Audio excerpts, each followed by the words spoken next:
X-Men. I must strike them at their most vulnerable. The 1990s. And here we go. It's the comic book bullies. Man, you come right out of a comic book. It's the comic book bullies. You will bow down before me! It's the comic book bullies. Now I am the master. It's the comic book bullies. It's the comic book bullies. All right, give it to me. The following contains offensive language and spoilers. Listener discretion is advised.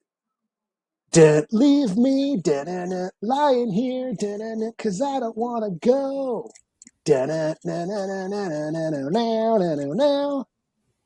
No, Mm-mm. it was on the episode.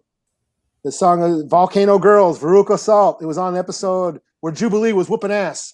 I toned all that shit out. Oh, okay. I thought you were a 90s fan, man. Yeah, to like Nas and Jay-Z, not whatever that was. Biggie, Tupac. Anyway, welcome back to the shit. Start over. Welcome back to the Comic Book Bullies Nursery. Your host, Leroy, a.k.a. Apocalypse Is, with my co-host. Yeah, this is Eli, a.k.a. Guacamole Grogu. Grogu or Grogurt? Grogu. Okay. Grogu. Is Grogurt even a thing, or that we just made that up? Yeah, grow like the squeezable yogurt things. Okay. Yeah, I don't know. Gogurt. Yeah, Gogurt. Is that what it's called? Gogurt. Yeah, it's Gogurt is what it's called. Gogurt. Okay. Grogu. Guacamole. Okay. Guacamole Grogu. Whatever. Yeah. And shout out to our third co-host, the AI. All hail the Dubots. Yeah. So, like I said, if you're here, then we're going to talk about the good stuff. We are going to talk about X-Men 97. They dropped 3 episodes. They drop 1, 2, and 3, and we're going to break them down. Eli saw 2. I saw 3. But he's still going to give me detailed notes on everything that happened in this episode. Lore dive, because Eli is that guy. Oh, yeah, right. But before we get into the deep dive lore of X-Men, can we talk about something we shouldn't talk about that kind of bit us in the ass last time? Sure. Oh, first off, happy 4th. I know it's on the 5th, but happy 4th. Yeah, I guess. Yeah. Like I said, happy Independence Day for white people, happy 4th for everybody else. Yeah. It's 2 different things we celebrate. Yeah. You know what? I wish the hood would celebrate Halloween like they celebrate the 4th of July. Why do you want the hood to celebrate the Halloween? Because for the past 2 weeks, these motherfuckers been lighting off fireworks till like 4 in the morning. Right. But Halloween season, these broke ass motherfuckers are hiding inside. No one's out trick or treating. No one's got any decorations. It's fucking the house on dead. Eli, last house on the left. And shit. Before the pandemic, we were. Yeah, this pandemic kind of screwed us up. Well, quit blowing your fucking money on these dumb, fucking expensive ass fireworks and buy a fucking apocalypse mask. Buy a Wolverine costume. Buy a Psylocke costume if you can fit it. Yeah. But before we go into the X-Men, we're going to talk about the 3 episodes of X-Men. Before we get into it, we're going to talk about something we shouldn't talk about that bit us in the ass last week. We're going to talk about Supergirl. All right. I'm not going to do a box office because you can already guess what the box office is. What's that movie, Young Washington? What? Yeah, it already beat it. It's a, I don't know, George Washington biopic, I guess, like that. It beat Supergirl this week. So, yeah. I never even heard of that. Well, it beat it, whatever it is. Point is, when we're talking about it, like I said, we talked about Supergirl. Remember, Eli, I said that it's going to take a week before the internet can crystallize what they think of Supergirl. And the opinion has been crystallized. Here's the thing. Your review of Supergirl after a week is the nicest review I've heard of that movie. Oh, yeah? Yeah. Because I said it was all right. Yes. That's what I'm saying. It's been brutal. People have been attacking this movie. And you know how the internet is when the internet kind of jumps on things, they kind of just jump on it more. So it is what it is. It happens. So what I decided to do after this, I'm not talking about Supergirl again because that last episode we did was our worst performing episode we've done all year. So it almost feels like that anything Supergirl touches turn to shit. So that's why I feel like we don't even talk about it anymore. Well, we did talk about Supergirl for like 45, almost an hour. Right. I guess that was a minute and 15 minutes too long for everybody else. So yeah. So I'm not going to talk about what I'm going to do is talk about here, and you can join in on me if you want to, Eli. I'm going to talk about the 5 best superhero movies starring a woman. Okay. Yeah. I'm going to put up a list. You let me know if you agree with this list or not, and we can kind of go from there. Or if you want to throw a wild card in there, throw me into that. Keep in mind, I am clipping this. So yeah. Okay. So we go from there. So starting off, we're going be on your best behavior. do what you want. I don't care. I can always edit you out. So, yeah. All right. So here we go. The first one, number 5. Bam. Supergirl. No. Okay. I know a lot of people disagree with that because they're saying it's the worst movie of all time. You know, it is not Madam Web level, no bullshit like that, but that's it. But number 2. Oh, I'm sorry. We're at 5 right now. Number 4. Number 4 is Black Widow. All right. Okay, Sure. there so far. I guess. Number 3, The Marvels. I don't know about I went with them, not number Captain 3 Marvel. over fucking Black Widow? Really? I don't know about that. But Fuck yeah, I'm talking over Black Widow. shit, I mean, what happened to Black over Widow? Black. I don't know about that. Okay, see. I mean, okay. See, I mean, it's got Monica in it. I'll give you that. But see that's discourse right there. Okay, Monica's That's in the number 3. Marvels. Absolutely, 100%. I'm Anything taking she's the in, Marvels should- over Black Widow. We Yes. do need Monica on the list, but I'm just saying. I know don't give about a damn. I'm putting Number it 3. No, you're talking about top 3. Come on. Now. Top 3, yes. You can put Black Widow on your list. I'm putting it on my list. Okay. Number 2, Wakanda Forever. Got to put it on there. So yeah. Okay. And number 1 shouldn't be a shocker to anybody. Wonder Woman. So Yeah. yeah. So that was that. Like I said, I just want to just throw that out there. It was real quick. I was gonna do. Ooh, that's big. Okay. I was gonna do a number like top 10 list on there, but I'll be honest with you, Eli. When we started getting past the next 5, it got rough. You know, Halle Berry. I was about to throw barbed wire on there. Halle so- Berry's Catwoman, man. What the hell, man? You want Catwoman on there? What? But it's Halle Berry. Who gives a shit? So if your top 10 women-led superhero list, Halle Berry's Catwoman will make your list. Yeah. Fuck yeah. You know, yes, it would. Number 1. Fuck it. I don't give. The fuck? Okay. Discourse. Because it's okay. Halle Berry running around in that costume. I don't Hey, give a shit about the movie. yes, that costume fed generations. I give you that, but I'm just saying. There's got to be a line somewhere, but that's why I didn't do a top 10. What because about that, any of the Harley movies? No. that would have been number 6. So the Marvels over Birds of Prey. Fuck yes. Shit. I watched Birds of Prey last night just to see if it'll make my list. Shit. Okay, I'm gonna tell you about that Birds of Prey movie. I'm gonna tell you about the Birds of Prey movie. It had some issues, had some problems. Margot Robbie was great. It had a lot of great people and stuff like that, but the movie didn't know what kind of story it's trying to tell. Was it trying to be? And I get it that it's supposed to be kick action like that because it's Harley Quinn's mind stuff like that. But narrative structure, it was all over the fucking place. It didn't know if it wanted to be Pulp Fiction. It didn't know if it wanted to be like a regular crime drama. It didn't And know the if it wanted to be Marvels number 3 wasn't. fuck yes. I'm definitive. I'm dying on that hill, Eli. I don't give a damn. Shit. I'm dying on that hill. I don't know So, about that, man. The views of Leroy. oh, now Do not reflect you the gonna fit with this views. shit. One band, one sound. You in this shit. So yeah.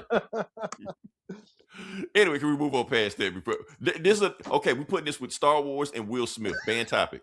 The Women Marvels. superhero movies. No, the Marvels at number 3. I was of all time. Come on now, man. Hey, anybody disagree? Come fight me. Come for me.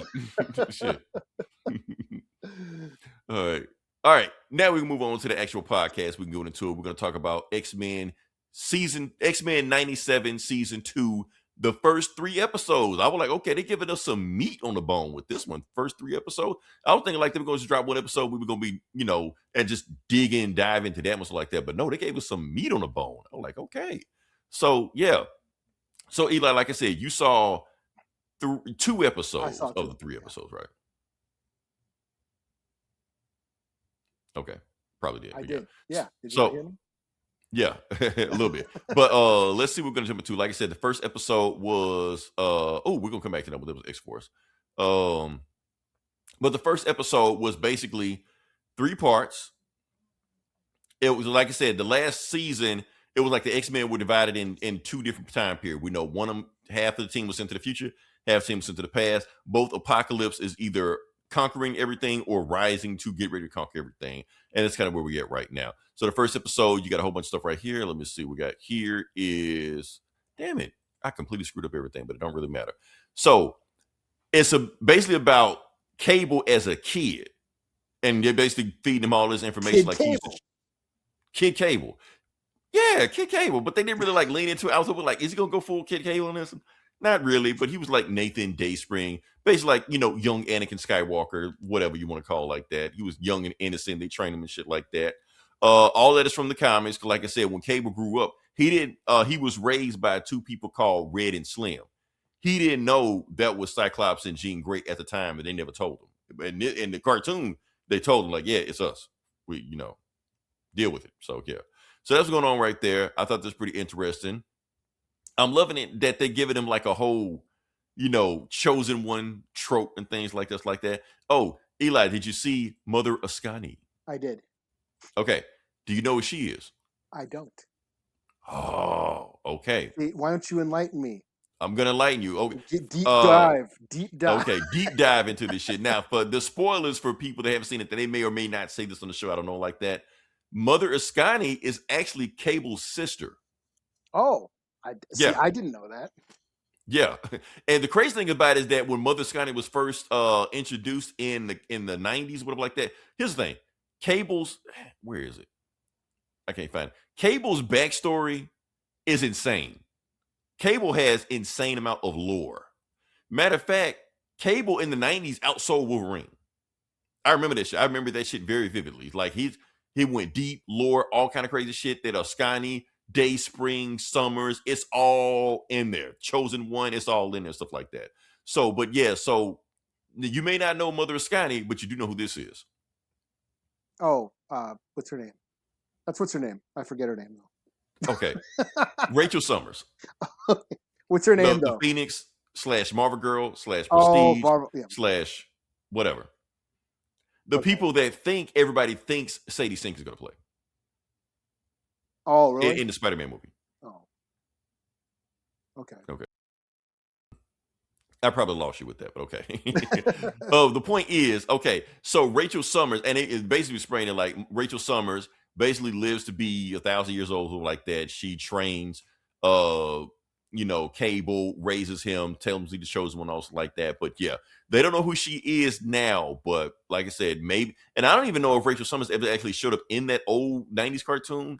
May or may not, I don't know, but she's like heavily featured in the comics. I mean, that's just the thing. She jumps from the past, just like Bishop. She jumped from the past, joined the team, whatever, blah blah blah, also like that. So yeah.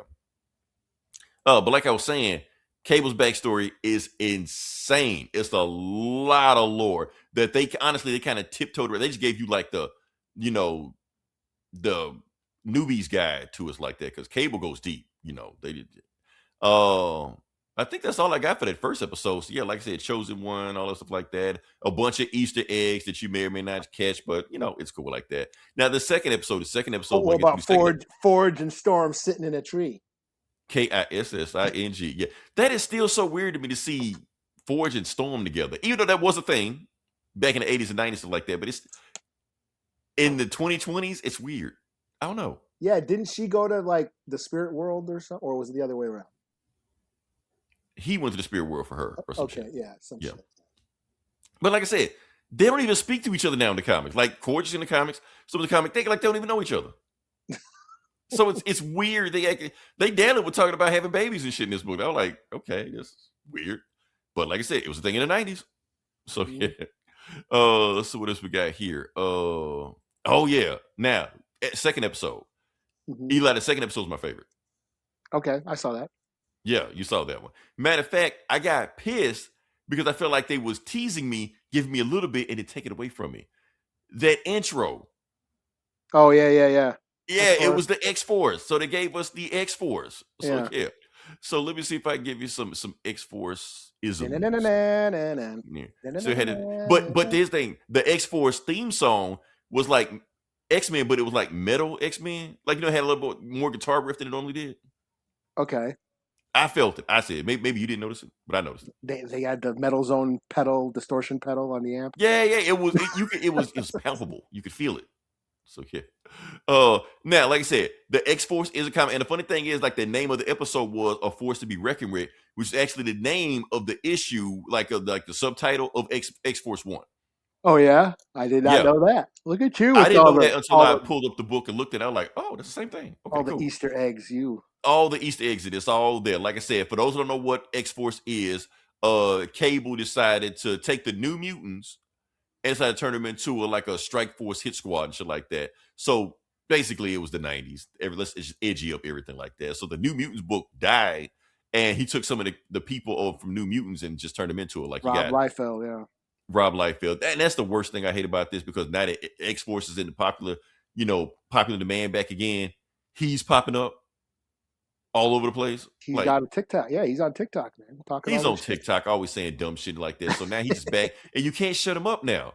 You're like, ooh, X-Force. I created X-Force. Now, you didn't, man. Wheezy did that shit. Okay. Anyway, I digress. Anyway, so X-Force, what we got here? Cable, like I said, with his squad. You got Wolfsbane down there. So you saw that wolf-looking chick that was on X Factor. We were going to get to in a second like that. Wolfsbane was first on New Was Mutants. that okay? Shit, that was Wolfsbane. I thought it was That was Pharaoh Wolfsbane. Yes, that was absolutely Wolfsbane on there. Okay. Like I said, she's technically started Wolfsbane, but I think she leaves the book at the end of the issue because she was like, Cable's a little bit too hardcore. I didn't sign up for this shit. Yeah, So she leaves and goes, Rain's like nice. yeah, she's nice. Yeah, even though she's a wolf chick and shit like that, she's nice, peaceful, pacifist, shit like that. Yeah. She was like, he's too hardcore. I'm left. And then she went to X Factor. You know, you got Shatterstar. They didn't give us Warpath. Yeah, no, they already got it. They already got a native, man. What is that? The ruler too? I guess, man, because they're gonna have to hire a native actor to voice him. Yeah. Or they got to kill our force first and then put them on. Yeah. One got to go. There can be only one. Yeah. And you got Cannonball flying in the background, shit like that. And then I realized, okay, so Jubilee never was on the X-Force team as far as I know of, stuff like that. But I do feel like she's replacing Boom Boom. Oh, yeah? They got the same powers. I get. Well, really? Do they? They do. Explodey like shit. Yeah, whatever. Jubilee's shit doesn't do nothing. I mean, okay, she did something in this. She was useful in this. But before she wasn't. And Boom Boom explode shit too. So it's swap out Jubilee with Boom Boom. Nobody cares. I guess. You know. Now, there is one person missing on the team that I was like, damn, why that person on there? And you know the person I'm talking about, right? Yeah, Domino. Like, come on. If you're gonna go Liefeld, don't go half Liefeld, go full Liefeld. Yeah. Well, they replaced Domino with Psylocke. Psylocke, which is cool because Psylocke was on the X-Force team later on. Not in Liefeld's run, but it was that Rick Remender. Am I saying it right? I think I was saying it right. Yeah. He was on she was on the team, and Angel was on the team also. So that's why I'm cool with them being on X-Force. That's the thing, whatever like that. So yeah. Because that's what I was like. I was like, who the fuck is I was like, where the fuck is Warpath? Where the fuck? Yeah. So you really were looking for Warpath? I was, because it's the extra. Like it's X-Force. Because I didn't even think about Warpath until I saw that cover. I'm like, oh shit, Warpath. Yeah. No, I thought of Warpath. Oh, are they gonna have Warpath? No. Hell, Warpath was like the Remender run we were talking about. He was on that run. Yeah, Warpath did shit. Yeah, he was actually like a member of the X-Force. Like, he was like hardcore. Like, the rest of them, like, in and out.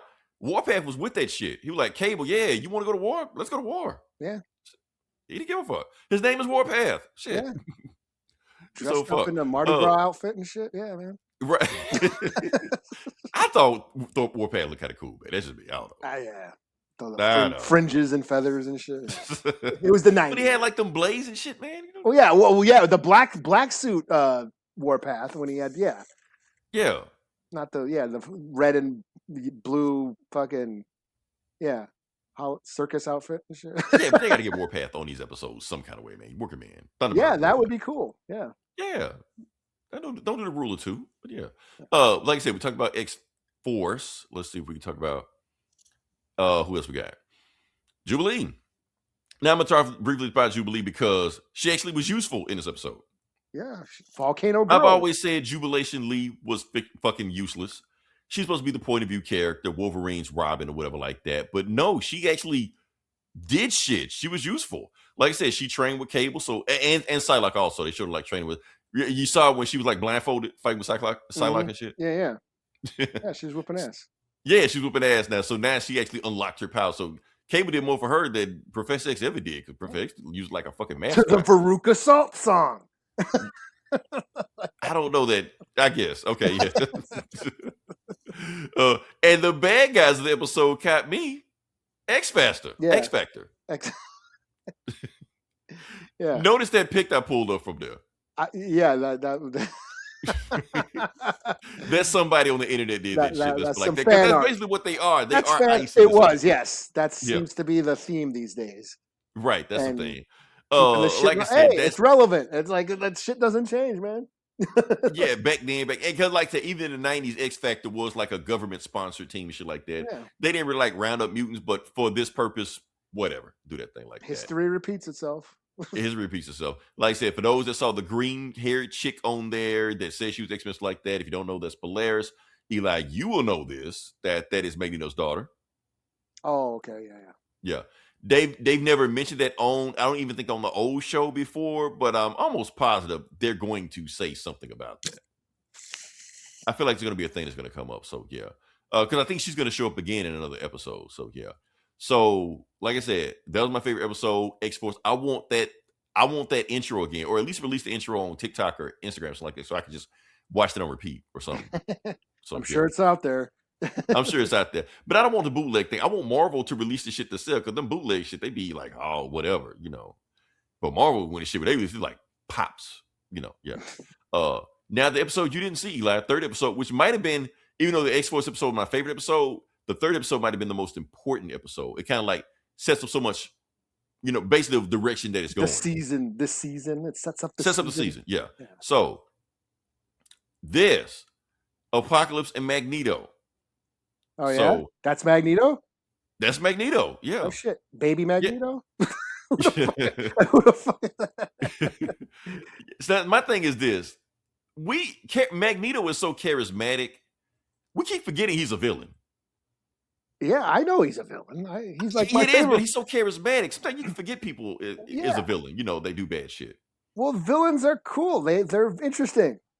I know, man. It's just like it's hard to remember, like because he did shit in this episode. You're like, oh yeah. I don't condone. We don't condone what they do. We just think they're cool. We live vicariously through villains because we get to experience things we don't experience in our real life. But Magneto be doing this shit where he make it sounds good though. Yeah, well, it's hard. Well, that's the thing. The cool thing about why Magneto is one of my favorite villains is because he is right. You sympathize with him. You like, yeah. It's just he crosses the line. Says, okay, well now you're being a dick. So let me explain his evil plan in this episode right now. And after I'm done, you can be like, well, damn, he might have a point. That's the point. He's always got a point. Magneto. Yeah. So his plan is, since like I said, since Inside Noor isn't apocalypse yet, but he's like stupid powerful and shit like that. Magneto's like, what if I get inside his head, gaslight him, feed him some chosen one bullshit, and get him to the X-Men side? Basically make him the first X-Men. Mm-hmm. And it would completely rewrite history the way it is. And Professor X's like, Magneto, you can't rewrite history like that. You're like, what you mean we can't rewrite history? They do it all the time. Yeah. They rewrite it however they want to because they think that it win it. I'm like, Professor X couldn't say shit. He was like, hey, you kind of got a point. Mm-hmm. So he's doing evil shit, but it's just like, let him do evil shit. So, yeah. I ain't saying he should have done it, but I understand. The thing is, his plan goes completely off the rails. So that because it's Magneto. So yeah, Right, yeah. yeah, that's what happens when you try to gaslight Apocalypse. Yeah, it goes exactly how you think it's gonna go. So yeah. What else we got here? Yeah, Oh, that's the okay. thing. Okay. It goes deep, Eli. It goes deep. Because the Oh. thing is, now I don't know. Here's the thing. I don't know much about Apocalypse. This Apocalypse is my blind spot. But they basically turned Apocalypse into a Hebrew Israelite. Okay. Let me explain. Apocalypse is Moses in this episode. Okay. He's the orphan savior coming to free the slaves from the Egyptians. I So, always like, kind of felt like they were borrowing from that, you know. and maybe you caught it. I never caught it, but in this one, this is like there's no way you can't catch it, like that. Well, the So you're pyramid, basically yeah, setting him yeah, up as the orphan savior that's going to save that. I'm like, damn. So Apocalypse is Moses. I'm like, okay. yeah. And the thing is, like the orphan, and the thing is, you see a parallel between Apocalypse and the first episode with Cable, where he's also an orphan savior. You're drawing parallels and shit. Look at you. That's what the story's doing, man. Yeah. It's like poetry. It rhymes. Yeah, it rhymes. So, It stanzas. yeah, because like I said, let me break down the orphan savior trope because the orphan savior trope has been around since stories have been around. You got Hercules, you got Moses, like we talked about, you got Horus, you got Jesus, you have Superman. It's all the same Luke story. That's why we call superhero comics American mythology, because they all would borrow from these stories that have been passed down from civilization to civilization. The orphan savior comes down and save everybody, blah, blah, blah, stuff like that. So yeah, you've seen the story plenty of time before, and they're doing that same story with Apocalypse right now. Of course, like I said, because Magneto's getting involved, it's going to go completely off the rails. It's probably going to go even worse than what it was before, but that's what we got going on right now. So yeah. We thinking it's a Moses story, but it's probably gonna be a Darth Vader story. So yeah. Also, the bad guy in this episode, Ramatut. Oh, is that Kang? Kang the Conqueror. Yeah, but here's the thing: Sure. they never say he's Kang the Conqueror in the episode. So if you don't know, you don't know. You just think he's just an Egyptian pharaoh, just some random ass asshole Egyptian pharaoh that's trying to just enslave everybody. But he got this weird ass technology and shit like that. You're like, so it kind of make you wonder, why does he have this weird technology? But they never explain it in the episode. But since we know, we've reviewed it, we posted it. You know. Yeah. If you know, you know, right? Yes. For those that don't know, the bad guy of this episode, Ramatut, is Kang the Conqueror. Maybe a variant. Maybe he is Kang. Whatever. Jonathan Majors shows up at the end of Ant-Man dressed like him. So yeah. But the thing is that Ramatut in this episode is white. So yeah. But it's funny because here's the thing. It was the 90s. No. Here's the thing. This is intentional. This is intentional because it's weird. Because every Egyptian in the episode is dark skinned. Okay. Ramatut is the only white person in the episode. And that's done very intentionally. I can definitely pay attention to that. So I'm like, oh, they know what they're doing. It's funny how they got Ramatut in there. We all know Kang like that. So you got these nerd news websites running around like they're like, Jonathan Majors returns in a Marvel project. Like, no, Kang is back. Not Jonathan Majors. And he's white. So just tell you right there. So he definitely coming back. So, Jonathan Majors' girlfriend's back. Right. Oh, I digress. Oh man. So yeah, that's going on right there. So yeah. Now the thing is that there may be another bigger bad than what's going on with that. Like I said, we got Ramatut, who's actually Kang the Conqueror, but Professor X get a vision of somebody even more powerful than Ramatut, who I think is Immortus. Okay, that's a little too deep. Who is also Kang the Conqueror. Oh, okay. Yeah. There's a lot of Kang the Conquerors. That's why I don't fuck with Kang the Conqueror. But yeah. So basically, they got all these various and that may be me reaching like that. But Immortus did show up in the old 90s cartoon, the 90s X-Men cartoon. He was a villain on that episode, on one of them episodes. So if he comes back, it would kind of make sense, especially if you're fighting different Kangs like that. You think they were out of the Kang business, but Kang is back, especially since in Loki, they said they caught all the Kangs, they took care of all the Kangs, and now you got Kang still running around. So, Eli, if they really, really, really, really wanted to, they could tie all this bullshit into these movies, Avengers movies. Okay. Because it's Kang. I guess. Yeah. If they wanted to. They probably won't, but they could. I hope they don't. But the good one. Yeah. So what else we got here?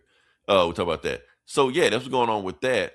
And like I said, I ran through the X-Men, pretty much those 3 episodes like that. Like I said, this is awesome. Loving it right now. These 3 episodes hit it out the park. The animation. Invincible. Take notes. This is how you animate shit. Not that bullshit y'all do on y'all show. This is how you do animation. So I don't know what their budget is, but yeah, they're killing it right Well, it's now. Disney, man. It's Disney. Disney got big pockets for like hell. They Amazon. Yeah, well, Amazon got bigger pockets. They throwing all that money into what the Lord of the Rings show. I guess, but I'm just saying Disney's CEO ain't went to space. So shit. So yeah. But like I said, we got this episode. It is a different episode going on right now. It is a different feel to it.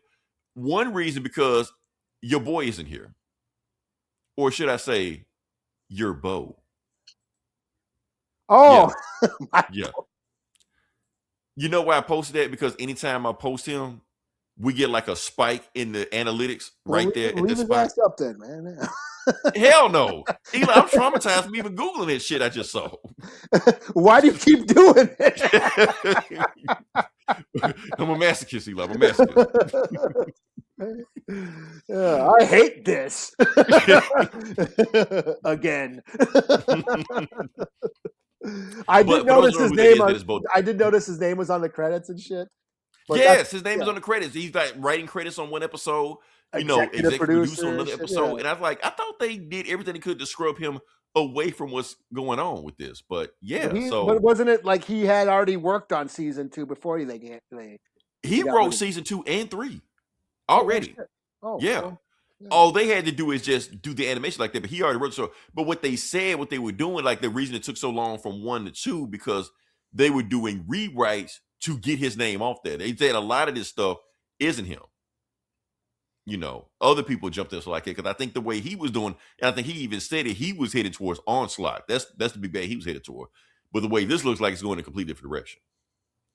So okay, that's that.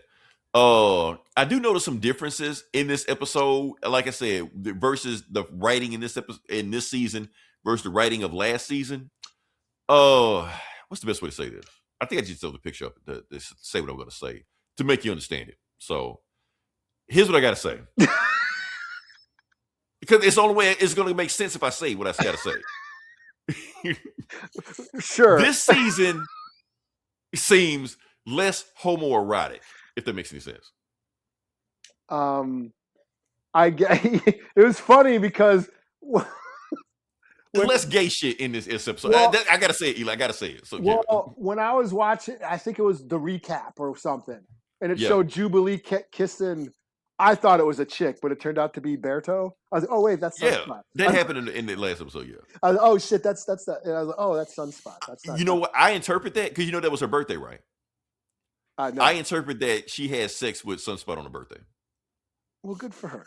Yeah, and she should. She should, right? But like I said, it was a lot of shit going on. Like it was just shit happening in the episode. I mean, like I said, the whole morph thing, where he's in love with Wolverine. Yeah. No, that was great. And he's completely turning into Jean Grey all the time to like mentally get Wolverine in the mental. Being a dick about it, but yeah, like you know what? Maybe I should. A lot of shit going on with that, man. The whole it was a horny ass season, man. It really was. So yeah, I guess. So, like I said, I'm not saying this season won't go that direction, but you can feel like it's been toned down a little bit. I don't know, man. Cable's muscles. A little bit. Yeah, Cable's muscles. Cable ain't fucking anybody. But I'm just still, man. Oh, they were, water was glistening all over your body. Used to go down to the creek. No. Right. I mean, like I said, I feel like if Bo DeMayo would still be on this episode, I mean, he probably had make fucking Apocalypse some shit. I don't know. I'm just saying that those pecs are very accentuated. I'm just saying. Hey, that's the artist. That's not him doing that. But yes. But I'm just saying, it's I feel the difference in the season. That's all I'm saying right there. So yeah, like I said, a very ambitious season they have right now. You got a whole bunch of stuff you juggling right now. You got the X Factor, you got the X Force. There was even a third team that jumped in. Where are they? Oh, I didn't want to delete that. Generation X. Okay. Did you catch that, Eli? No. Okay. Let me explain. Because basically, the kids that X Factor were rounding up, that was all X Factor, Generation X team members. Chamber, Sync, Monet, whatever, you know. Oh, so that was all them. Oh, the ones that were like running, they're trying to the running stuff like that. That was all Generation X. They never named them. They never gave them names like that. But I recognized each one of their mutants. Okay. So yeah. So that was the third '90s team that was also right there. Like I said, it was a bunch of X-Men stuff. So you got all these factions going on. Like I said, you got X Factor going on. Pretty much the team as it was. Like I said, your boy Strong Guy was on the team. I couldn't remember his name. You know his name. The funny thing about Strong Guy, the thing is, because when X Factor debuted in the comics, and they looked at the guy, and you're like, he must be the strong guy. Every time you got a strong guy, he like, next what's his name? He like, I'm Strong Guy. I was like, who's that big strong guy's name? That's why he calls himself Strong Guy, because they say he's the strong guy. So like, I'm Strong Guy. Fuck it. Oh shit, there's that one strong guy dude. What's his name again? That's the crazy thing about it. He just called Strong Guy. That's just shit. Like I said, you got X-Force. So you got all these moving pieces with all this. Now, be honest with you, Eli, I feel like this is the most ambitious they've ever been on this show. Will they stick the landing? We got to see. Because I'll be honest with you, Eli, this was both my favorite time of the X-Men, and also when I left the X-Men and quick looked at the comics around the time because this shit got so convoluted. Oh, you're talking about back in all these books. You're talking about the 90s. The 90s, okay. Yes. Yeah. It was my favorite time in the X-Men, and also when I left the X-Men, because you had all these books. You had X Factor, X-Force, Generation X, Excalibur, which they may or may not address. Oh, yeah, Excalibur. Remember that shit? Yeah, I was saying. Do, yeah. Then you had 2 X-Men books, Uncanny X-Men, Wolverine, Cable. Who else had a book? You had to read all this shit. And I was like, you know what? Fuck it. I'm good. And that was all before that Onslaught shit came. I don't even know what that is. Oh, you will. Just be glad he's not back. Otherwise, you know what that is. So watch Eli. Every time I post it, it's gonna spike in the analytics. I'm telling you, leave it up, man. We'll get all the views. I'm not leaving it up. Oh shit. That's all I got. So, like I said, I'm enjoying it. Hey, honestly, X-Men 97 is the best thing Marvel has done post-Endgame. I don't care. Hands down. Eli, we're not gonna argue over that like we did with Marvels or whatever like that. Well, I know, I agree, because I've never, you know me, I'm not a big X-Men fan. I've never been into the X-Men comics. Sure, but Strong guy. But what I do know is through the cartoons. You can call me a cartoon boy or whatever, but the cartoon made them accessible. Because I remember as a kid trying to get into X-Men comics, and they were just so hard to get into because there was such a soap opera. Right. You know, that I just couldn't get into them as a kid. You know, there was so much shit always going on. You know, all the different characters and who's fucking who and blah, blah, blah, and the different teams and all this shit. So, yeah, you know, I just never got into them. But then, when was it? When the Jim Lee book dropped and the whole relaunch, you know, that. Yeah, and the whole point was to simplify things. Yeah. So, yeah. You know, my brother started getting into it, and I started reading because he was into it, you know, and then they released the toys and that whole wave of, you know, X-Men shit that came out in the early 90s, you know. That's when I started to, like, learn about stuff. You know? And, yeah, the cartoon was part of that. Like, oh, it made it, yes, like you said, it simplified the X-Men. It made them more accessible. And pretty much most of my knowledge of the X-Men is from the old 90s cartoon.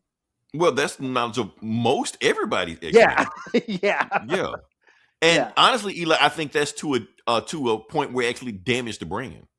Okay. Let me explain it. I feel like X-Men 97 is undoing some of the damage that the X-Men 90s cartoon did. The reason, because I'm saying this, okay, everybody knows the roster of the X-Men 90. You can name off the top of your head everybody on that team, Gambit, Rogue, whatever the fuck like that. Me and you both know that there are hundreds of X-Men. Oh, yeah. But Marvel can't break these other characters into the mainstream because they weren't on that cartoon. So now with this cartoon, the season 2 of X-Men 97 doing is expanding the lore where you're getting X-Force and X-Factor and Generation X, and you're putting these characters to the forefront. Emma Frost, Psylocke, who was our favorite, character, but the normal casual crowd don't even know who she is. Mm-hmm. You know, Yeah. That's what I'm saying. So you're bringing all that to the forefront. So now you got all these characters, and they're bringing them people on these characters. So now when you introduce them in other media, people will accept them. Instead of just where's Rogue, where's Gambit, where's we haven't even Wolverine? seen Gambit. Let's think about it. Like, we completely forgot Gambit got killed off. Yeah, he did. He went out like a G. Yeah, that was cool last season. And on top of that, Wolverine hadn't done shit in these 3 episodes yet. We haven't even noticed it. We just like going along with it because they're throwing so many characters at you. Emma Frost got a moment. Jubilee got a moment. That was cool. No, Emma Frost was dope. That's what I'm saying. They're giving us Emma Frost. I'm like, okay, because Emma Frost is a cool ass character. Yeah. And she has deep lore. She's an X-Man. Yeah. She married Iron Man. Fuck. So like I said, it's all kind of lore they can do with that. So like I said, there's so many directions they can go with what they're doing right now with the table that they set for us. Will they stick to landing? I don't know. I don't know what they're going. It's interesting. We got a lot of moving parts to it. Like I said, you got this timey shenanigans, stuff like that. Eli, the good thing about it is that we're doing time travel, not multiverse. Yeah. Yeah. So it's just one timeline that's being affected right now. It's not like Apocalypse variants showing up, like Baby Apocalypse teaming up with, Old Man Apocalypse to kill the X-Men. They may do that. I don't know. We'll see. Yeah. But that's just always been X-Men shit. I mean, they're always doing that shit. X-Men just do whatever fuck. Time travel, space, multiverse, whatever. It doesn't matter. The X-Men have no rules. They can just do whatever. So yeah. What was that? Oh, that was Hickman's run. When Hickman first started writing the New Mutants a few years ago. Yeah. He had them all in space and the Starjammers and all that shit, and it lost me. Because that's my I'm so not into Cosmic Marvel. What's crazy about it? That what Hickman was doing was picking up the storyline that he was doing in Avengers. Because Sunspot and Cannonball were Avengers in that book. So they were just writing, he was continuing that story. Yeah. And they married the Kree and all this shit like that. So he was just continuing that story. So yeah. Yeah, that was. I don't think X-Men 96 is gonna go that far. I'm just saying. Yeah. But yeah, I didn't like. But that's how I learned about Cyclops' dad. Ain't he a space pirate or some shit? Yeah, Corsair. Yeah. Yeah. The old cartoon did all that shit, and And that's what I'm wondering, Eli, because like I said, we know how convoluted the X-Men can get. With all these pieces they're laying on the table, is this going to be a breaking point?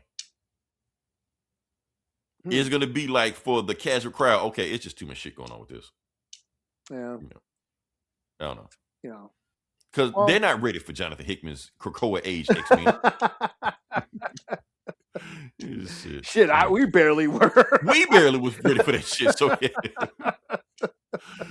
shit, he left. He left. He like, I can't do this shit no more. I'm done. Fuck this. He wasn't ready either. He wasn't ready for his own shit. So.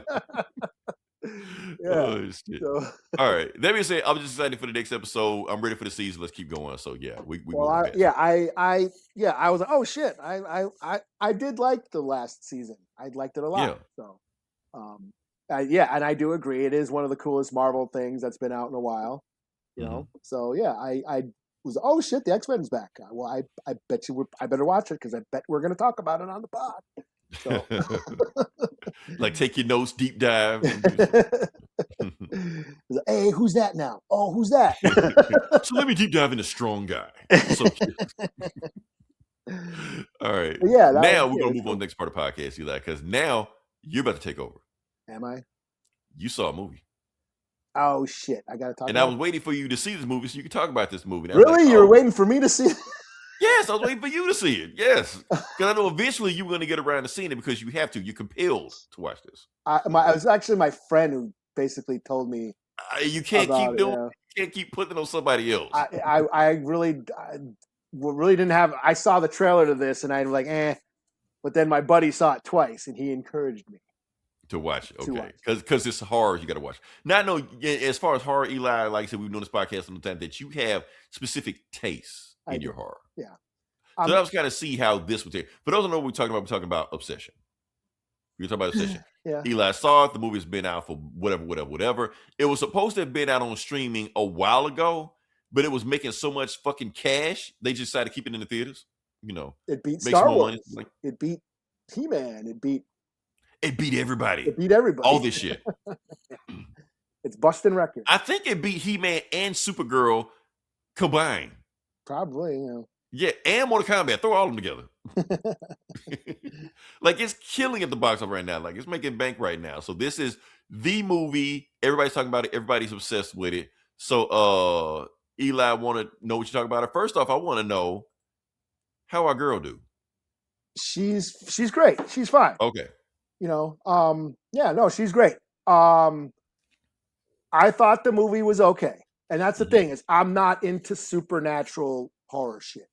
You know, is that what this is? Like, I have no idea what this movie is about, beyond. Okay, yeah, this is like, yeah, I'm not into like ghost stories and possession stories and all that shit. That's just not my thing. I'm more of a slasher, monster movie, creature feature type of guy, you know. So yeah, I'm not into like, you know, the whole supernatural. This is like a magic spell. So anyways, this movie, Obsession, it's about this kid who is in love with this chick, but he's afraid to ask her out because he's a simp incel little bitch, and with no game. So he goes to some like new age like shop that sells, you know, spirit rocks and magic crystals, you know, one of the new agey shops and shit, you know, right? And finds this like, what's it called, the wishing stick or something that grants wishes. So he wishes for this chick to fall in love with him, and it works. She falls in love with him, and then she becomes like totally, like, yeah, obsessed with him. Yeah, and and she starts acting like she can't not be. She has to be with him all the time. She gets super clingy, and then it starts to creep him out, and she starts acting all psycho, and you know, yeah, and then things start taking a darker turn, and then violence ensues, and yeah. So yeah, I thought it was you know, like I said, I'm not into the supernatural shit that much, or magic or whatever this was, you know. But that being said, the movie is very well made, very well directed. Didn't the guy like come from YouTube? You got to make this? Yeah, I guess the guy was a YouTuber or something, and he made YouTube shorts, you know. So the cinematography is great. I mean, it's got the look of the movie is very good.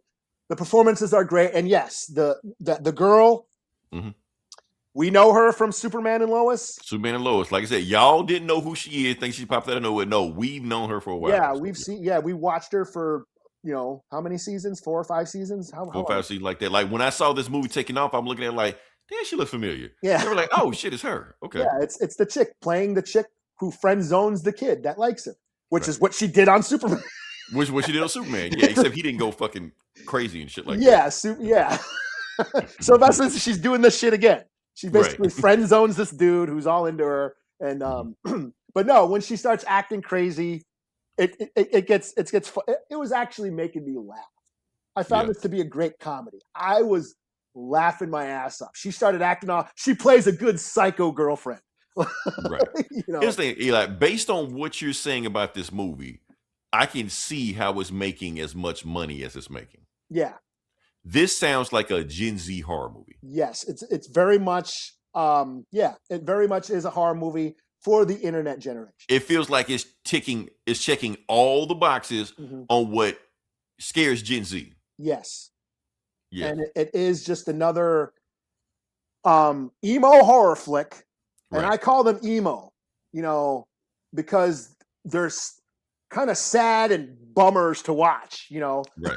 they all end tragically, and you're kind of bummed out after watching them, you know. And I have not been a fan of like Hereditary and all the, you know, Midsummer and all these. I call them emo horror. A lot of people call them elevated horror. Yeah. Which I can't stand. I can't stand that term, elevated horror. You know, I feel like it's, you know, horror movies for people who don't like horror. You know. Yeah. You know, it's elevated horror. But fuck off and go dick ride Christopher Nolan, you film bro bitch, you know. You know what I'm saying? But yeah, so I've been called, there's this wave of very like dark, almost like dark dramas, you know what I mean, where they're just they're just long drawn meditations on trauma and grief, and they're not very much fun to watch, and they're filled with shitty characters doing shitty things to people, and they're just they're just sad. They're just sad stories. So I feel like here he is, another sad sack of a movie that just kind of bums you out in the end. We're like, well, that kind of sucked, you know, because I hated the ending. I hated the ending of this. First of all, I hated the kid. I thought he was just an incel little creep. I couldn't stand him. But here's the thing, Eli. You're saying that, but these Gen Z dudes nowadays, they identify with him. Yeah. Cut it out. That's the problem. Yeah, cut the shit, motherfuckers. Cut the shit. Step the fuck up and fucking ask the bitch out. If she says no, deal with it and move the fuck on. Come on. Right. You know, that's the thing, is I don't relate to that because, you know, I'm way too metal for that. Someone doesn't like me, I'm like, well, fuck off. Right. But these Gen Z, that's what they identify with. He's me. That's what they think. Well, like, cut the shit. Quit being incel little creeps. Like, that's the fucking problem, man. But yeah, basically he tries to DoorDash love. Right. You know, so yeah, I couldn't stand him. I really, really hated his character. I felt bad for the chick.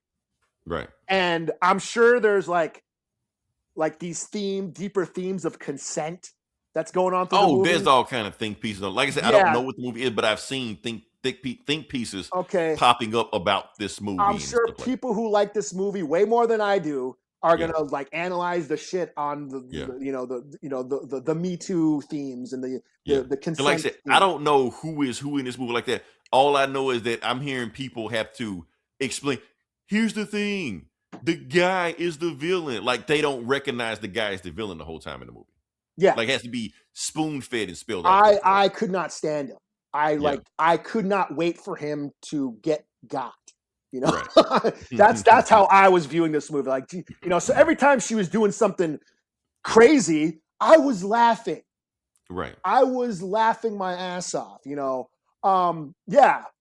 There's a party scene where he takes her to a party and she starts creeping everybody out. I found that shit to be hilarious. That's probably my favorite scene, you know. And they're playing some kind of spoilers. I mean, so they're playing some kind of truth or dare game or something where he has to kiss another chick, and you're like, oh shit, what's she gonna do? And her, that shit, I busted out laughing. You know, that was probably my favorite part of the movie. And then, of course, there is the scene that I'm sure everybody knows that just went totally nuts. And I didn't full on jump, but I was startled. I was like, oh shit. And then it just went totally bonkers. I'm like, oh shit. And I was like, holy shit, what the fuck? It was a total what the fuck moment that made this worth the price of admission. You know? So I was taken aback, like, holy damn, okay, that was pretty cool. That was worth the look. That was worth the wait, because it is a slow burn. This movie's a slow burn. It's basically him being creeped out, you know, by this chick. And I'm just like, this is what you wanted, asshole. You know, this is what you wished for, asshole. You know, so yeah, I just really couldn't stand him, and I hated the ending. The ending just pissed me off. I don't know if I should spoil it. No, that's enough. I'm gonna watch it when it comes on Stars or whatever. Yeah. Do you want me to spoil it or no? No. You told me. I just want to get a vibe. You gave me enough vibe of what it is. So okay, yeah, because I really didn't like how it ended. I really wanted him to suffer. I really wanted that kid to suffer. Right. You know, and that's where I was. Yeah, it just left I just wanted that kid to, really. I wanted Art the Clown to come in and just like rip his ass apart. And that doesn't happen. So that was frustrating that I felt there was no payoff, you know, and I felt like he didn't deserve what he got. And of course, Right. she didn't deserve it either. So yeah, the ending really irked me. And then I'm like, well, damn, that sucked. Now it's a bummer of an ending, and now I'm pissed off and kind of annoying. Right. And that's how I feel with a lot of these newer generation movies. I feel like, yeah, they're bummers to watch. They're just kind of annoying, and that's how I feel. Like that's how I felt with like Hereditary and Midsummer. Like and then people are like, oh, well, that's the point of the movie. Is that's the point. Is like, oh, really? The point of the movie was to piss me off and annoy me. Okay, well then it did its job. It got on my nerves. Yeah, it accomplished what it was supposed to do. It got on my nerves. But here's the thing: I don't like being annoyed. Right. That's not fun for me. Something gets on my nerve. I don't enjoy that. So that's why I'm not into like these. Yeah, I don't know if it's like like you said, Gen Z, the internet generation. Right. I feel like maybe that's something they're longing for. Yes. Yeah. They identify with this asshole dude that you don't like. Or just like, why everything's so sad? Right. All these movies are so sad and bummers to watch. You're just bummed Like, out we after talk about watching. because they're all in their feelings. I'm gonna talk about bullshit. Well, I think it's. I kind of think it's the cell phones, the internet. They have everything readily available, and the literal. They have the world literally in the palm of their hand. They have access to all this information. Celebrities, where they can watch a movie on their phone. They can do everything from their phone. They don't even have to leave the house. They can, like I said, DoorDash. This kid DoorDashes love. Right. You know what I'm saying? So with all this technology, they can talk to total strangers on the other side of the planet but there's no emotional connection to that, so right. they're more isolated. And maybe that's why these movies are so drama, like emotional dramas, because they're longing for an emotional connection. Maybe that's just the theory, and that's why this shit's the way it is. I don't know. That's just me. I'm old. Smarter people than us have break this down. Well, like we had our we're old. We came up in the 80s and 90s. Movies like The Matrix or like Office Space, where they're about. We hated our jobs. We didn't like our jobs. We thought our lives were boring, and we longed for something. We longed for something more. We struggled to connect to another. Something like spiritually or mentally fulfilling. Even the crime movies like Set It Off or Jackie Brown. Like, there's more to life. There's more to this. There's something just working more all day. Than working a shitty job you hate, making the boss richer. So that was our struggle. Our struggle to connect to a fulfillment. Spiritual or mental fulfillment. That was our struggle. And this generation, it's emotional connection. So that's why they watch all these emo movies and shit. And they're more open with their feelings. That's a good thing. And I'm not knocking it. Every generation has its struggles, and I just think they're more open with their feelings. And but I'm just saying, man. I know you're not knocking it, but you're trying to get them to work, and they want to take a mental health day. Like, that's what I'm just saying. I know I shouldn't say that shit, but I'm just saying. Hey, we us Gen X, man, we bore the brunt of the boomers' bullshit. Right. So they can have that shit. So the younger generation can have all the shit. Right. And that's why, I know we talked about He-Man. Like, no one under 45 gives a shit about He-Man. But, that was our shit. Us 80s kids, everything had happy endings because we wanted to escape. And a message at the end of it, Yeah, like that was our escapism, because we had shitty, turbulent childhoods. Right. Where our parents weren't around. Some of our parents didn't even want us. Right. We were abused and abandoned. So all our movies had happy endings because we were raised by TV and movies. And right. So we're not trying to watch a movie to see sad shit. Yeah, like because our lives were sad. Our lives already sucked. You know what I'm saying? That's why all those 80s movies like The Lost Boys or The Goonies or The Monster Squad, even Poltergeist. All these kids are in danger. But you know what? They get out of the danger because was our lives. That's what we reflected on. It's 10 a.m. Do you know where your children are? Yeah, there was a commercial that came on every night that reminded parents, hey, do you know where the fuck your kids are? Right. Like, oh shit, where are my kids? Yeah, so well, that's why us old fuckers love He-Man, because he had the power and he made everything work out in the end. Right. And that's what we longed for. We just wanted shit to be happy. Right.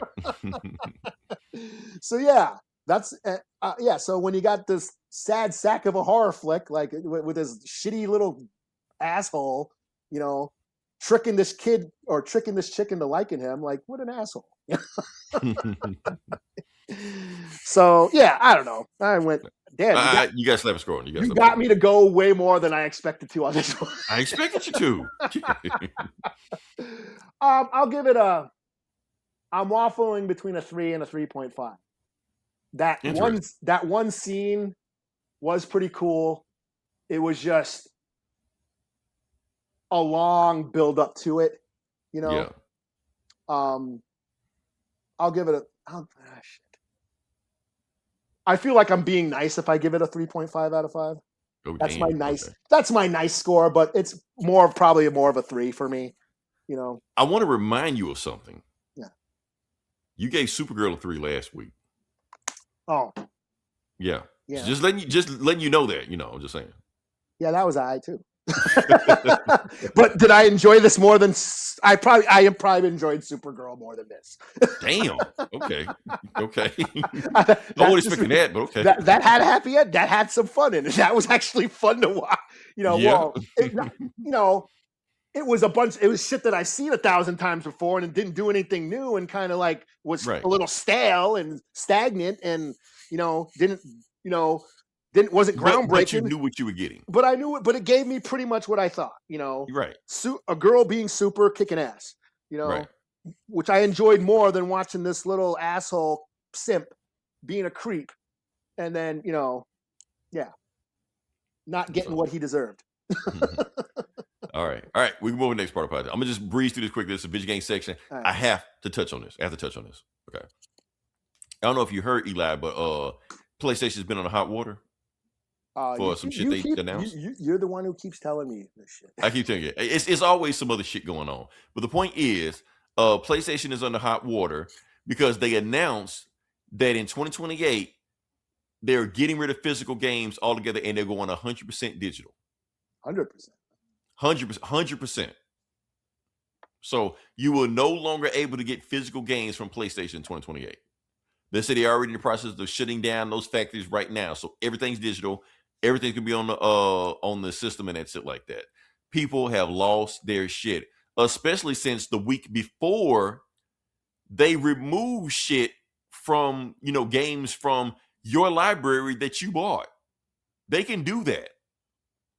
That's fucked up.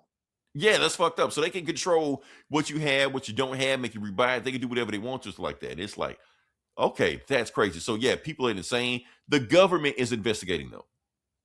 Wow. For doing this. People are banning them. People are upset and all the stuff like that. And out of all the people that saying crazy shit, like the people that making Grand Theft Auto 6, Rockstar has denounced them also because PlayStation had like their logo up on the website. They made them take it down. We don't endorse this shit like that. And, like that. But this is where you call, what is that? The pot calling the kettle black? Because something we didn't talk about the other day. And I want everybody to listen to this. Everybody out buying Grand Theft Auto 6 right now. When you buy the physical copy out of a store, you were buying an empty box. There's nothing in it except a digital code. So Rockstar, the people that make Grand Theft Auto 6, is getting on PlayStation for the same bullshit they're doing. They're using PlayStation the way to like deflect the shit they're doing. So you can get a lot of people pissed off. You can get a lot of angry parents, grandparents that bought their kids Grand Theft Auto 6. I don't know why you buying your kids Grand Theft Auto 6 to begin with, but hey, whatever. I don't judge.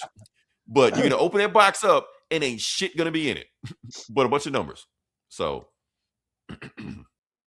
just be ready for that. That's what's going on right now. So that's all I got. Moving on past that, just making a announcement for that. So yeah. So let's move on to the next part of the podcast. No physical copy. All right. Like I said, this is the Comic Bullies. We're talking about comic books. We're going to jump into it. Eli, I think we should jump off with the book that we both read. Oh, did we both read the same book? Yeah, we both read it. So I'm like, fuck it, why not? Well, I look and see what else going on. I'm like, I don't really read. So, I thought about reading other things too, and I'm like, I mean, I've already read it. I know what's going on. I'll stick with this. So yeah, we're going to talk about Batman number 11, Matt Fraction's current run he's doing right now. So like, okay, let's Stick with this bad boy. Oh, Eli, I'm gonna let you do it. Oh, really? I mean, really? Yeah. Okay. We may tag team this thing. I don't know. We'll see. We'll see how it goes. Okay, let me pull it up. Yeah. So am I, but yeah. Okay, so what did happen? There's so many Batman shit I'm reading. What happened in this one? Right. Oh, that assassin chick Yeah. shows up. Ojo, Oho, Something. Oyo. I don't know. Whatever. So, yeah, what the fuck did happen? I'm trying to remember. Okay, before we go there, Eli, I did want to say something about this Oyo chick or whatever, like her name is. She showed up before. This ain't her first appearance. Uh-huh. But when she showed up, I didn't think anything about it. I thought she like, okay, just a random henchman, something like that. But now she's on the cover fighting Batman. I think Matt Fraction is trying to tell us, Eli, like, this is a new Batman villain. Okay, yeah. So that's what I'm saying. So I think we need to timestamp this. Okay. So just in case if Oyo or whatever her name is pop up and, I don't know, the Batman 2 or some bullshit like that, we'd be like, hey, we saw it. Don't let this be another Jeff the Land Shark situation where it happened. We don't know what the fuck was happening, and then all of a sudden it got big, You better get that Batman number 4 or whatever her first appearance was. Whatever her first appearance is. I think we need to remember this moment. We need to let this moment sink in before we move forward. That's all I'm saying. Well, she's a total anime type of yes. Yeah. She's a Gen Z Batman villain. Yeah. That's what I'm saying. But anyway, let's go to it. Let's go to the story and see what we got. But yeah. So yeah, the Oho or Lady Oho who tried to kill Bruce I think before. We make it up a name, but yeah, okay. No, it's Ojo. It says it right there in Ojo. I mean, yeah, but is it? But is it? Do you say it as Ojo? Because I think Matt Fraction told us how to say it, but I can't find that book where he said it. Okay. Well, I don't feel like looking for it. Phonetically, how he spelled it out. So Ojo or Oho? GPT, but they don't know either. So yeah. Okay. Dude, how you say this shit? I'm gonna say Lady Oho. Okay. Let's go with it. Okay. Well, she tried to kill Bruce and that chick before. The CEO of that. Yeah, Zeller of that. She's making that drug or whatever. Mm-hmm. And then didn't Damian show up and like save him and shit? Yeah, dressed as Robin, calling him father. Yeah, calling Bruce Wayne father. Yeah, in front of his girlfriend. In front of the girlfriend. Right. So, basically that corporate, what are they called? The Shadow Crew? The Shadow Council? Or did we just make that shit up? Hold on, let me see. The Shadow something. We read so much Shadow shit. I don't know what's what. Yeah, there you go. The Shadow Board. The Shadow Board. I never would have guessed that. The Shadow something. Shadow something. I'd like. Don't the X-Men have that shit? Somebody, but yeah. Yeah, they're basically they're basically trying to take over Wayne Enterprises or some shit. And they're trying to they do military contracts, and they need Bruce Wayne gone because he's not getting with the program. So that's why they hired that chick, right? Is that what's going on? Yeah, to kill him. Yeah, basically a hitman, assassinator. Yeah. And then yeah, keep going. Okay, yeah. We'll go. Yeah. Mr. Blake, it's a bake-off. It's a bake-off, Mr. Blake. Yeah. Okay, so basically what they're saying is that since he fucked up by not getting Bruce Wayne to get on board of the military contract trying to get, and Lady Oho didn't kill Bruce Wayne, we're gonna outsource it to everybody on the planet. So they're about to invite every hitman to Gotham to kill Bruce Wayne.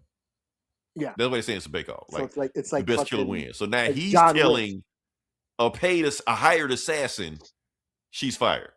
Yeah, and she cuts him half. It's great. Because that's what you do if you fire a hired assassin. Yeah. So, yeah. She was like, don't worry, I'll offer you a free kill. He's like, don't worry, I already have a free kill. And then that anime shit right there, like that. You already do it. They didn't show it, but if it was anime, they would show it. Yeah, manga, they would show it. Some Bayonetta shit, like right. And when she put the blade back in, and everybody just falls apart and shit like that. So yeah. Yeah, you can see what happens. So yeah, he's in Taff and shit. Right. And then the Iceberg Lounge. Oh yeah, so then the Penguin's like he's basically so when they start drawing him like Danny DeVito? I don't know. That's not a thing. But Yeah, that's it's a just thing now. that's just yeah, that just Whatever. yeah. Okay. But basically, he's meeting with all the mob bosses, saying that Mm. the Minotaur or whatever, the Shadow Clone, Mhm. they're disrupting business, and we need to like take our city back because it's our Right. fault. Show So- them how Gotham does it old school. Old school and shit. Yeah. And then we go to The girl Dr. Zeller. Dr. Zeller and Bruce is trying to explain stuff. Is he still trying to lie to her, saying, "Yeah, I'm not Batman"? Yeah, But- he's trying to lie to her, basically saying like, how is his son Robin, but he's not Batman because he lets Batman train his son. train his son. He's like, "Yeah, I know his Batman." my baby mama crazy or some shit. Yeah. You know? So it's all about the baby mama. Just blame it on her. You know. Yeah, basically, yeah. Well, you see, I knocked this chick up, and she turned out to be part of this ninja clan, and He don't go into detail. He'll go into detail. He just says she's old fashioned or Yeah. stuff like that. Yeah, and then like 5 years later, she drops him off, and I decided He's to let- crazy, so I let Batman train him. I know Batman, and I just basically let Batman train. Right. And She she's can't be this stupid. She yeah, can't be. and she's like, yeah, right. She doesn't even There's say no anything. way she's this stupid. She can't be. Well, she doesn't even say anything. She's like, look at this motherfucker. Right. drinking all Just this let him bullshit." just lie his ass off, man. Like, Oh, man. damn, a billionaire, son of a bitch. Oh. This is that shit from the other issue when them cops were after Batman, yeah. they shot each other and shit. And, Yeah. The Vandal Savage is covering up the police corruption. And everybody knows it, but nobody's saying anything about it. Yeah, and no one's doing anything. And she's Right. basically telling like Bullock and Jimmy or Jim Gordon or Gordon, Yeah. like, y'all used to be the good cops. Now you ain't shit. Right. You know? Because they just letting it happen. They're not doing anything. You ain't doing nothing about this shit, Yeah, keep But going. he's not doing anything because he don't want anything to happen to Barbara. Yeah. He knows Vandal Savage is kind of holding Barbara over his head. Yeah. Like, if you don't get in line, he can take Barbara out anytime he wants to. Yeah, because the Bat family's been arrested. Everyone's Right. like, in hideouts and shit. And then that kid and his grandpa show up looking Yeah. like, hey, From issue 3 or something like anyway, that. They live stream Vandal Savage planting evidence. Yeah, Yeah. they got proof that Vandal Savage is dirty, Mhm. and they're hiding and they're asking Because Vandal Savage knows that they have this shit. So, yeah, and they're basically asking Bullock to hide them. Yeah. And Bullock's not a cop. He's just like a PI. He's That's a all. private investigator. Yeah. Bullock Mhm. investigation. Yeah. So there's that, and then Batman's doing his Batman shit. He's looking. He's on his. He's investigating the crime scene where. Yeah. Basically, some motherfuckers got chopped up across the street. Yeah, where Lady Ho is. Yeah, basically dismembering. Okay, the people. Lady Oho thing. It just sounds wrong. I don't know. Ojo. Let's go Ojo. The other way, it just sounds wrong. Like it sounds like we should be saying it. I don't know. So yeah, Batman's watching the crime scene, and and then she shows up, and then we have a fight. Like right behind him. Like Yeah, Choo! and Like, the fuck? she shows up and starts whooping his ass, and she's got Yeah. crows. That's weird, huh? Hold She up. has like crows Oh, flying. man. Let me see. Give me that. Oh yeah. Well, the thing is, I think she like teleport and she turns into crows. That's what I think. Okay. I think the crows flying whenever the crows stop it. She can teleport with them. Oh, all right. I think. Maybe I'm making this shit up. I don't know, but yeah, that would be cool. yeah. And then she's like slashing at Batman. Batman's already like, "Fuck this, I'm out." Yeah, he's like, yeah, grappling so he's away already, and shit. And so see, that's what I'm saying. I think she turns into the crows. or she jumps from crow to crow. That's too cool. That would be too. That's too the anime. total. That would be some total like. There would be some total Wuxia animation like this. kung She's fu keeping it shit. hopping and shit. Like, no, if they did that, Jorge Jimenez would draw that. He would draw that. Like, Yeah, that's like but that would be total like 90s wuxia kung fu Hong Kong shit. yeah. Where they so would Batman's walk on the on other the side. crows The in crows the are still sky. following. Look, and then she teleports right there. Okay, I guess. Yeah, so she's there. So She yeah, just then they turns just into stare a at each other crow. and shit like that. And then they run out there. She got the blaze and shit like that. Now before it's like she chopped the other dude up. Batman throws his cape at one of the blades to take it out of her head. She's like, oh, I ain't seen that shit before. Okay. Yeah. And then she's trying to slash him again. Bam, he blocks that shit, that move that Ra's al Ghul taught him and shit. Knocks that shit out. So now she's bladeless. So now it's just bam. Oh, but she still wants that. Oh, she giving him the hands. Okay. They're going at each other, shit like that. Bam, bam, bam. And then she grabs him. And then she whispers to him and said, like, Dr. Zeller is protected. She's under my protection. And she's like, who? So the world's greatest detective don't even know that she wasn't after his girlfriend. She was after him that episode. Good job, he has a shot. He has like an electric charge in his gauntlet or whatever. Yeah. And he shocks her. And, yeah. But then to stop her from doing all the bullshit she was doing. So, yeah. But then that's when the cops show up. Yeah. GCPD show up. They got them all locked down. Like, hey, you're under arrest, on your knees, hands up, blah, blah, blah, blah. And Batman's like, yo, this chick, this chick's gonna kill all y'all. If you... Like immediately, she's gonna finish a killing spree on you if I let her go. That's what's gonna happen. Yeah. And now they think about it like, well, that baby Batman, like she might kill us. Like so some of them are thinking about it, Yeah, because he'll just kick our ass. He'll just beat us up, but she'll chop us in the. We just saw what she just did. We just saw across the street what she did. So yeah. So Ben said like shoot her ass, baby, be done with her, Yeah. And then they looking at each other, and Batman's like, okay, I'm gonna have to let you go, but don't kill these guys. So yeah, she lets her go. She vamps out of there, Crow and shit. Batman does his Batman shit, Oh yeah, she does poof. Yeah, she poofs out of there, shit like that. Bam, Batman throws some shit. He throws this is pretty cool right here. Batman, because he took his cape off to like get the blade, so he has to jump out the window before the cape attaches to him, and attach the cape, because that's the only way he can land, without breaking every bone in his body. So shit. Yeah. And now they're just talking, and basically Damien's kind of apologizing for the bullshit he did, for outing him in front of his girlfriend. Why the fuck you talking shit? You got a big fucking mouth. Yeah, so they just going back and forth talking. He's either doing homework or just doing shit like that. But then they hear a doorbell ring, and they like, how the doorbell ring? Because we got all kind of like, security system before they can even get to the doorbell. And neither one of them knew there was somebody there. So like, how the fuck that happened? They think assassins are at the door and shit like that. So they were like, so what should we do, Father? Open the door. That's what people do, So they open the door and bam, this chick. It's Alfred's daughter or something? Grandniece or some shit. And she's gonna be the new Alfred. Verity Pennyworth, their major domo. So yeah. Obviously, this is some bullshit finna happen right there to be continued. My theory is this. Okay. Oh, let's blow this up. Okay. Now, the thing is, in this, before, remember when the Shadow Council, whatever the fuck them people were, like shit like that, they said first they were going to hire like every assassin on the planet to go get after Bruce Wayne, but they also said they were going to plant somebody else on the inside. Oh, okay. Oh, so you think this is bullshit? I think she works for them, the Shadow Council or whoever the fuck. Okay. I think. So, we will see. We will see.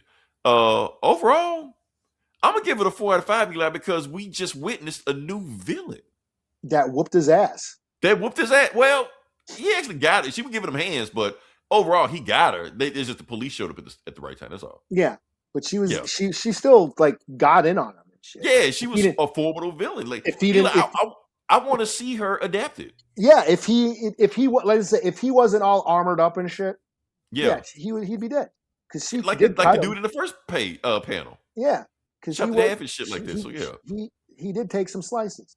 Yeah, like I said, he was trained by Ra's al Ghul, so yeah, that bullshit ain't gonna work. So his gauntlets were stopped the blade, but if he didn't have a gauntlet, he'd be fucked up. Yeah, his arm wouldn't be there. Yeah, he probably would have been chopped in half because his arm. But he prepped for it. Yeah, but it was just cool. She was kicking him like it was a cool. Yeah, she was getting some good shots in on him. I was like, okay, that's what I'm saying. Eli, if they looking for a new Batman villain to adapt, there you go. Matt Fraction just like here you go, right Lady there. Ojo or whatever. The Crow lady.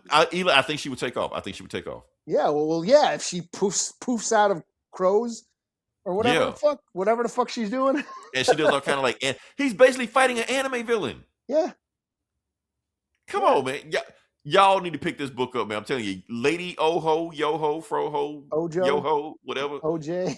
Yeah. She's the next Ojo. thing. She's the next thing that is going to take off. We said it here first. Yeah. So, yeah, it was pretty cool. All right. Now I'm throwing it to you because I don't even know what you have next. I don't read anything. That's it. I'm booked out. What? Yeah. Okay. So it's on me. Oh, you read something else? I read something else. Yeah. Okay.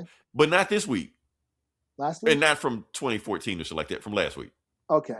Well, we did take a day off or a week off where we didn't do something. One of those weeks that it dropped that we didn't do anything, that's when I did it. So yeah. This gets a 4 out of 5 for me too. Yeah, because of Lady Oho. Yeah, that was pretty dope. Yeah. Oh, so the Green what Arrow. I'm going to do, my last book of the night is Absolute Green Arrow 2. Like I said, I read the first issue of this and I was like, okay, it's pretty cool. And I want to stick with this book. I want to stick with it and see where it's going. So yeah, so like I said, Oliver Queen is dead. The new Green Arrow is going around killing billionaires. And now you got Dinah Lance, the Black Canary, is on the case trying to uncover who is it. And that's the book. Yeah. So let me see. We're going to expand this thing. Just go from there. Yeah. So book starts off with, okay. So like I said, the last book, she found some kid with eyes all over like that, like some kind of mutated kid in like one of Ollie's bunkers and shit. So she's seeing him and it takes the mask off and it is Oliver Queen. You're like, but you're dead. You're like, what do you know? And then he turns like a demon and shit like that. And then she wakes up from a dream.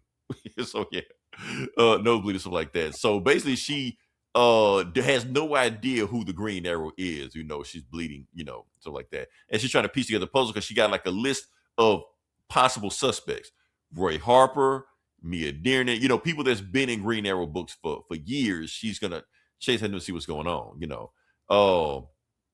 Meanwhile, since all the billionaires are getting, slaughtered left and right, the general public is celebrating. Like, okay. And not only that, they are painting arrows on the buildings of billionaires to tell Green Arrow to go kill them next. So, yeah, it's fucked up. So, yeah, so she's there. And so the security team she works with gave her a arrow-proof suit. So that's her Black Canary costume. So, yeah. And they basically going around looking for people to find out like where's Roy Harper? Roy Harper's out of town right now, even though he was cool with Oliver Queen. They driving around looking around, and that's when they find Mia Dearden. She's like she used to be a computer programmer that worked for Oliver Queen, but she's also like a kickboxer and shit like that. She's like, I thought you guys could fight. Give me another one. And they trying to ask a question, and she ain't answering. Said, hey, Grumposaurus, you want to fight? Get in the ring. And Merlin's just like, I'm not doing this shit. And Dinah's just like, okay, because she loved to throw hands. So she got to get in the ring. She's like, okay, I'm gonna get in the ring. You gonna answer my questions. So while they're fighting, they start asking questions. So basically, Mia met Oliver Queen 6 years ago when she was in high school, and she became one of his programmers, and they was doing shit like that. But then they arguing because, like I said, the other business partner they had, Jubal Slade, like I said, is a suspected pedophile. But Oliver's looking the other way. He was like, well, we don't know that. We can't prove that. And she's like, what, you want him to do something to me first before you find out? He's like, don't say this shit like that. So she was like, look, either I go or the pedophile goes. One of us. Both of us ain't staying. And Oliver's turning his head because Jubal is making him so much money. He's making a billionaire. He's kind of turning his head to the bullshit he's doing. He's like, well, ain't nobody really looking at him anyway. Most people see me as the face of the company anyway. So, you're like, that ain't gonna work like that. So yeah, until you, and then she leaves. She like, that's what happened. So she left, but it doesn't matter because Oliver made so much money, he barely missed. He was gone anyway while kicking the shit up. And now they arguing about what's going on and shit like that. Basically saying that she's making fun of Dinah because Dinah works for basically the billionaire assholes too. And she's like, well, what you gonna do? What you gonna do? Go online and talk shit about it? Or you gonna what's the other shit she said? Yeah, report things on the internet, or you're gonna boycott a company while you pay money to another company, like it basically ain't doing shit. So you basically trying to be all this, or you're gonna just ignore that everything's owned by the same 5 people. So basically they kind of got going back and forth on ideologies, right wing versus left wing, basically. So yeah. And eventually, like, who wins? I don't think anybody wins. Oh, basically, meaning she got sick of her shit. Like, what you gonna do? You gonna groom 15-year-old girls for them too? And that's when she just like, stops fighting fair and just beats the shit out of her. So yeah. Oh, yeah. So basically, basically, she does give me information. She finds out that Oliver Queen had a secret son that nobody knows about, except Dinah. Dinah knows about his son, and his son is Connor Hawk. Okay. Yeah. So she was like, well, this got to be the Green Arrow. It's got to be my biggest lead right there. So Connor Hawk is going to this mansion. He walks in there and he sees Dinah Lance. He's like, what the hell you follow me for? He's like, well, what the hell you doing in this mansion? And she's like, the reason I'm in this mansion is because my father, Oliver Queen, even though he's a deadbeat dad, didn't want anything to do with me. He told me after he died that my inheritance was in this mansion. So I'm coming to get my inheritance. And then I want nothing else to do with his ass, But Dad don't believe that shit. She like, you gotta be Green Arrow. There's nobody else but the Green Arrow. You gotta be him. And then, yeah, and that's what happens. They hear some screaming. They go upstairs, and the owner of the mansion is hung up, arrows stabbed left and right and shit like that. And then blood is splattered in her face, so she can't see what the fuck going on. And that's when you get the Green Arrow. So obviously, it can't be Connor Hawk if Green Arrow is upstairs, and Connor Hawk is downstairs. So yeah, so Connor Hawk is shooting at him, trying to stop him, but he's like I said, he got body armor on. And then he takes the arrow and bounces it off it, and bam, hits Connor. Kills Connor Hawk. So obviously Connor Hawk is not Green Arrow. And he was like, your friend shouldn't have got in my way. And then he disappears. So obviously whoever this is can't be Oliver Queen because he didn't know who Connor Hawk was. So now they're back at square one. But they're saying, but there's one person that's still on the list that we don't know about. Roy Harper. Turns out, even though he said he was out of town, I tracked him. He is in Star City, in town right now. And then we see Roy Harper digging up Oliver Queen's grave. To be continued. So we still don't know who's who, what's going on, stuff like that. Maybe it's Roy Harper, or maybe he'll get killed next issue also. And we still don't know who he is. So yeah, that's going on. So like I said, we're still in the murder mystery, still what's going on. But yeah, I'm enjoying it. And it's definitely not Oliver Queen because his body, they found his body after what Hawkman did to him. So yeah. So yeah, that's all I got. You know what? Yeah, since you did like a book, an older book from. Yeah. I'm gonna do a book that I was gonna review a couple weeks ago, and that will be Lobo #4. 4? It's on 4? Yeah, with the Scotty Young writing and Jorge Corona. Okay. I thought all this next level stuff was like on issue 2 or something like that. But no, this is low. I think it's coming out bi-monthly or bi-weekly, maybe. I don't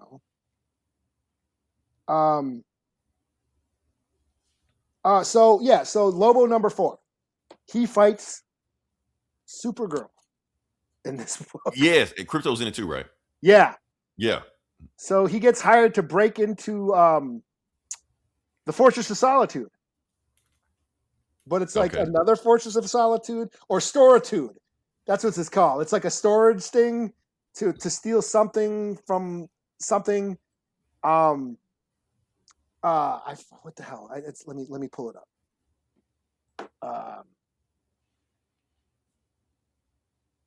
But basically, he breaks in, and then Supergirl shows up with Crypto, and we have just a dumb, stupid, fun battle against Supergirl and Lobo, and Crypto and Lobo's dog. What's that dog's name again? Lobo's bulldog. I don't know that one, but okay. Yeah, he's got a bulldog. I can't remember his name. We just call him. Well, that's how he barks, Garth. Anyways, that's all it is, And it's again Scotty Young writing, and it's very cartoony and over the top violence, And they're talking shit to each other. It's funny, Like she just shows her what's she up to, And he calls her Karen. Karen. Karen. Yeah, it's the galaxy's favorite Kryptonian, Karen, and her little dog too. And they just start, she heat beams her, she like laser, what's it called? The heat beams, the eye beams or whatever. Yeah. Right in his face and like burns off his face, and then they just start beating the shit out of each other. And, and it's funny. It's cool. But then, like, the space cops show up, and they throw them both in jail. Yeah, they're both. Yeah, they're both in jail, and they're talking shit to each other. It's funny, and it's. I guess it's going to be continued in the Supergirl special. Supergirl special. Okay. Yeah, main girl of tomorrow, which is what this. See, synergy. That's what they're doing. Main girl of tomorrow. That's what this issue is called. This Lobo run is fun. It's just been. It is one of my favorite books right now. It's fun. Scotty Young, art by Jorge Corona, just dumb, stupid, fun. Lobo being goofy. He's a Deadpool. So, yeah, I'll give this a 4 out of 5. So that was from a couple weeks ago. I was going to review it the week we took off. Okay. So, yeah. I might get caught up on that, see what's going on with that one. Yeah. Also, shout out to y'all, man. Even though we saw this doom and gloom about Supergirl, I do want to say one good thing about that Supergirl did do for us. Yeah, I probably can't see it because it's too small right now. But the 10-minute comic review we did of the Supergirl Woman of Tomorrow comic did 3 times the views and watch views than the actual podcast it came from. So it's like, good for y'all. Hey, this thing is in the algorithm. It's going. So I'm fine with that. So yeah. Anything else we got, or we good? No, or? I'm booked out. That's it. This is one of our longest shows, but one of our meatier shows that I liked. Yeah, I feel like we got a lot of information that we reviewed a whole lot of stuff. No fluff. We got in, got out. So yeah. So next week we'll come back with something else. I don't know what we'll come back with. Maybe more X-Men stuff, maybe something else. I don't know. Definitely no more Supergirl. So yeah. Until then, this is Leroy. This is Eli. We talk to you guys next week. Same bully time, same bully channel.